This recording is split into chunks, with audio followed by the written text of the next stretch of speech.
Hi everyone and welcome to studio legal. आज का topic of discussion है dispute in partnership property. अगर partnership property को लेके पार्टनर्स के बीच में डिस्प्यूट हो रहा है, ओनरशिप को लेके डिस्प्यूट हो रहा है, तो इस प्रॉब्लम का क्या सोल्यूशन है, क्या रेमेडी है, वो हम देखेंगे इस वीडियो में। इंडियन पार्टनरशिप एक्ट 1932 के सेक्शंस में सेक्शंस 14 और 15 में प्रॉपर्टी ऑफ द फर्म के लिए प्रोविजंस दिए गए हैं। क्या है ये प्रोविजंस, लेट्स सी। जैसा कि आपको स्क्रीन में दिख रहा है, ये क्लासरूम है और यहाँ पे क्लासेस कंडक्ट होती है बाय अ पार्टनरशिप फर्म। जो पार्टनरशिप फर्म है उसमें 4 पार्टनर्स हैं, पार्टनर्स ए, बी, सी और डी। सारे ही पार्टनर्स ने ये डिसाइड किया कि वो एक एजुकेशनल इंस्टीट्यूशन शुरू करेंगे जहाँ पे वो कॉलेज के बच्चों को पढ़ाएंगे। तो अब ये इंस्टीट्यूशन शुरू करनी थी, तो सारे पार्टनर्स ने एक कमर्शियल प्रीमाइसेस, एक कमर्शियल प्रॉपर्टी को परचेज किया। क्या किया उन्होंने? अक्वायर किया, परचेज किया।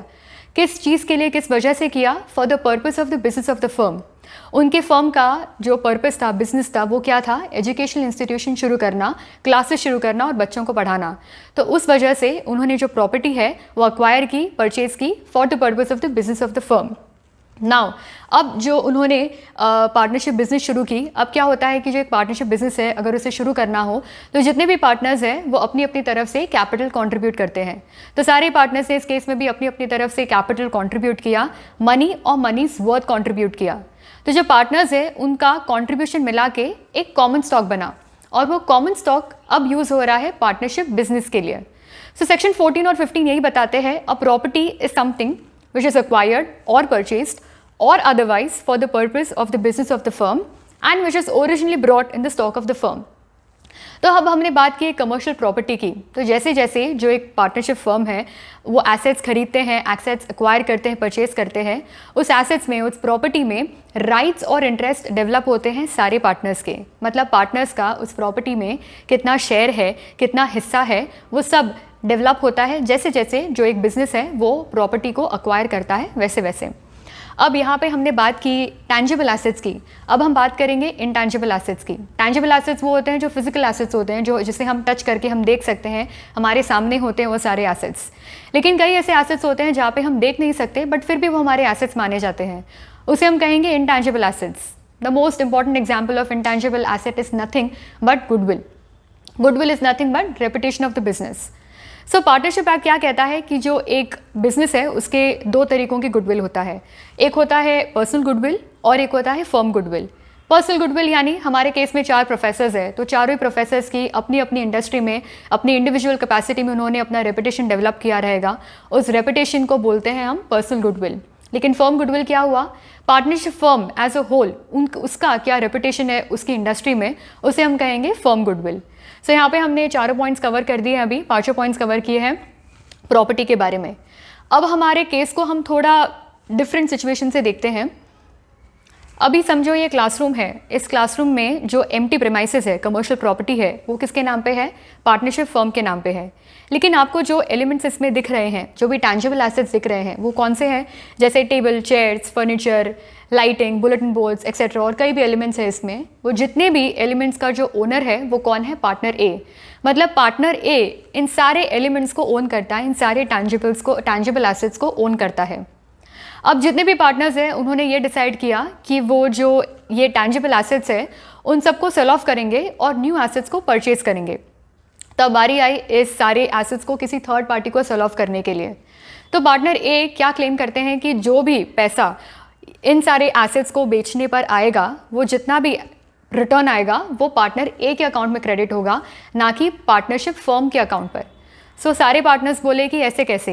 जो टैंजिबल एसेट्स है वो तो पार्टनरशिप फर्म यूज़ कर रही है, उसे मेंटेन करने का काम भी जो है वो पार्टनरशिप फर्म कर रहा है, तो जो ओनरशिप है ये सारे एसेट्स की वो ही पार्टनरशिप फर्म के नाम पे, ना कि पार्टनर ए के नाम पे। तो अब यहाँ पे डिस्प्यूट अराइज हुआ है। किस वजह से डिस्प्यूट अराइज हुआ है? ओनरशिप को लेकर डिस्प्यूट अराइज हुआ है कि जो टैंजिबल एसेट्स है उसकी असल ओनर कौन है, उसका जो रियल ओनर है वो पार्टनर ए है कि partnership firm as a whole है। तो अब इस केस को सॉल्व करने के लिए हम एक एग्जाम्पल लेंगे। Case 1, Bada Narayana Murthy versus Veluri Venkata. I am reading the first line. It was held in this case that any person having property of his own when enters into partnership allows his property to be treated as property of the firm only by an agreement. In other words, in the absence of any agreement, property of the firm entering into partnership does not become the property of the firm. इस case में quite clearly mention किया गया है कि समझो एक partner के नाम पे एक इंडिविजुअल प्रॉपर्टी है और वो प्रॉपर्टी को कौन यूज़ कर रहा है? पार्टनरशिप फर्म अपने बिजनेस के लिए यूज़ कर रहा है उस प्रॉपर्टी को। अब कई बार क्या होता है, पार्टनरशिप बिजनेस में एग्जीक्यूट होते हैं अग्रीमेंट्स पार्टनर्स और पार्टनरशिप फर्म के बीच में, जहाँ पे स्पेसिफिकली जो पार्टनर है वो ये अलाउ करता है कि उसके नाम पे जो इंडिविजुअल प्रॉपर्टी है वो अब से पार्टनरशिप फर्म की प्रॉपर्टी हो गई है और पार्टनरशिप फर्म अपने बिजनेस के लिए उस प्रॉपर्टी को जैसे चाहे यूज़ कर सकता है, उसमें एडिशन कर सकता है, डिलीशन कर सकता है और जो भी रिस्पॉन्सिबिलिटी रहेगी अब से वो उस प्रॉपर्टी की होगी पार्टनरशिप फर्म पर। लेकिन ऐसा अग्रीमेंट बनना ज़रूरी है। अगर ऐसा अग्रीमेंट नहीं हो तो जो ओनरशिप है उस प्रॉपर्टी की वो पार्टनर के नाम पर ही होगी। अगर ऐसा स्पेसिफिकली अग्रीमेंट एग्जीक्यूट किया गया हो पार्टनर्स और पार्टनरशिप फर्म के बीच में और ये लिखा गया हो उस अग्रीमेंट में कि जो ओनरशिप है अब वो ट्रांसफ़र हो गई है पार्टनरशिप फर्म के नाम पर, उस केस में ही जो प्रॉपर्टी है उसकी ओनरशिप होगी पार्टनरशिप फर्म के नाम पे। अगर ऐसा अग्रीमेंट नहीं है तो जो प्रॉपर्टी है वो इंडिविजुअल पार्टनर के नाम पर ही होगी। So this case is quite clear in that circumstance. तो हमारे इस केस में भी वही होगा, कोई स्पेसिफिक अग्रीमेंट एग्जीक्यूट नहीं हुआ था पार्टनर ए और पार्टनरशिप फर्म के बीच में, जहाँ पे पार्टनर ए ने स्पेसिफिकली अलाउ किया था, अपना इंटेंशन शो किया था कि जो अब से जो टैंजिबल एसेट्स है इस क्लासरूम में जो दिख रहे हैं वो अब पार्टनरशिप फर्म के नाम पे होंगे। तो इसीलिए जो पार्टनरशिप फर्म जब इस एसेट्स को सेल ऑफ करेगी किसी थर्ड पार्टी को, तो जो भी रिटर्न आएगा वो पार्टनर ए के अकाउंट में जाएगा। अब हम इस केस को थोड़ा चेंज करते हैं और इसे एक दूसरे पॉइंट ऑफ व्यू से देखते हैं। Case 2, Robinson versus Ashton. But if there is anything to show that the intention of the partners to make it so, then it will become the firm's property.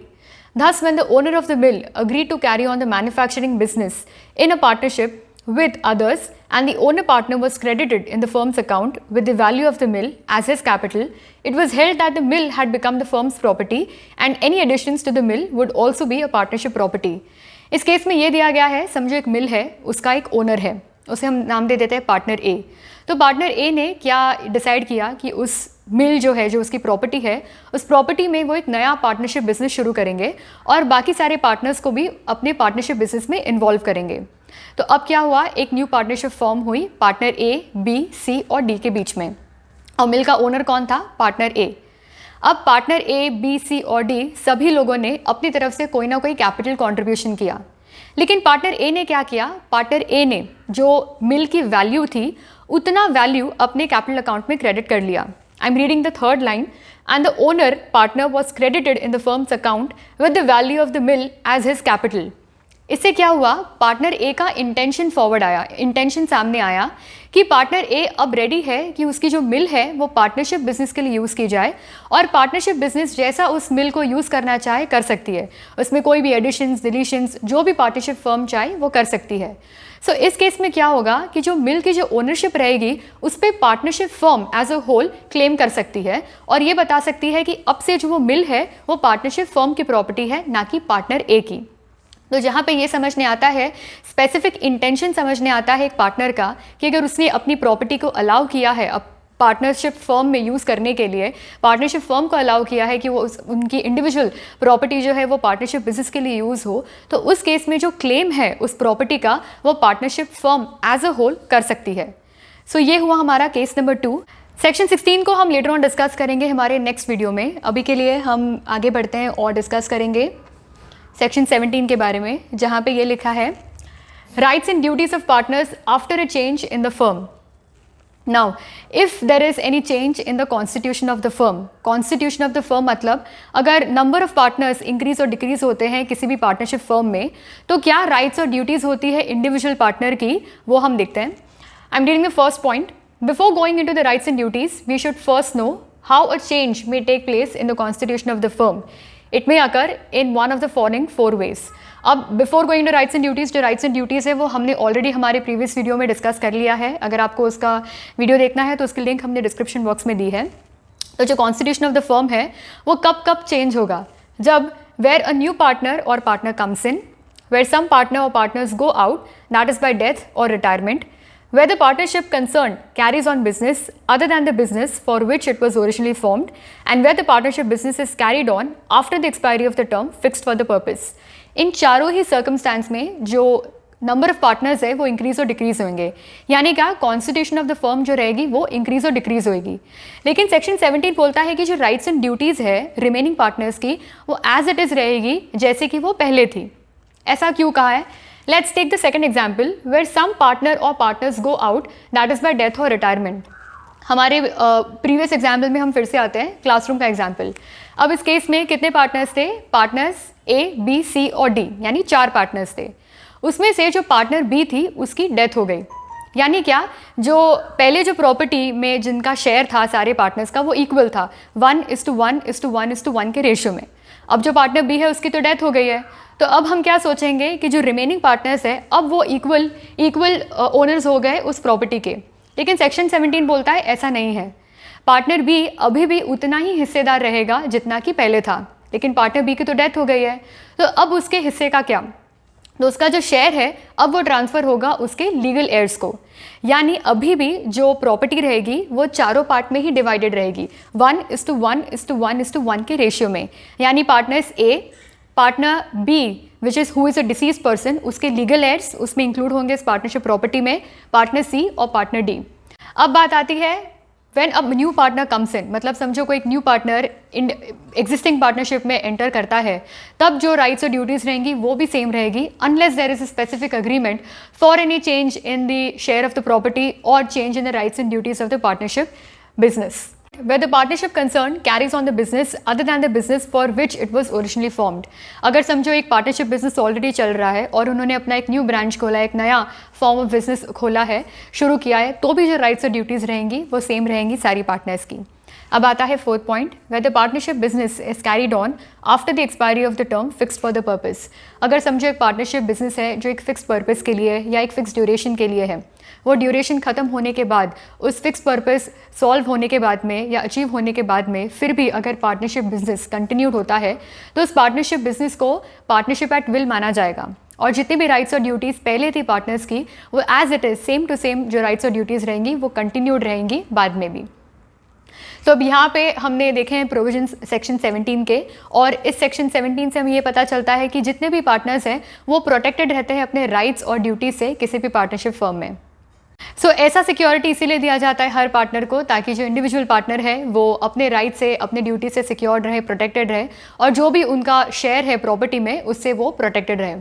So this was it for today. आज हमने देखा section 14 और 15 के provisions और ये कैसे पता करें कि जो एक पार्टनरशिप प्रॉपर्टी है उसका ट्रू ओनर कौन है, पार्टनर है कि पार्टनरशिप फर्म। अब हम हमारे नेक्स्ट वीडियो में हम आपके सामने रिलेशन ऑफ पार्टनर्स की वीडियोस शो करेंगे और डिस्कस करेंगे ये सारे provisions. Mutual rights and duties जो हमने ऑलरेडी हमारे प्रीवियस वीडियो में डिस्कस कर लिया है और उसकी लिंक हमने डिस्क्रिप्शन बॉक्स में दी है। बाकी जितने भी प्रोविजंस है, जितने भी सेक्शंस है रिलेशन ऑफ पार्टनर्स के, वो हम सब आपके साथ में हमारे आने वाले ट्यूटोरियल्स में डिस्कस करेंगे। Thank you for watching till the end. We will see you in the next one.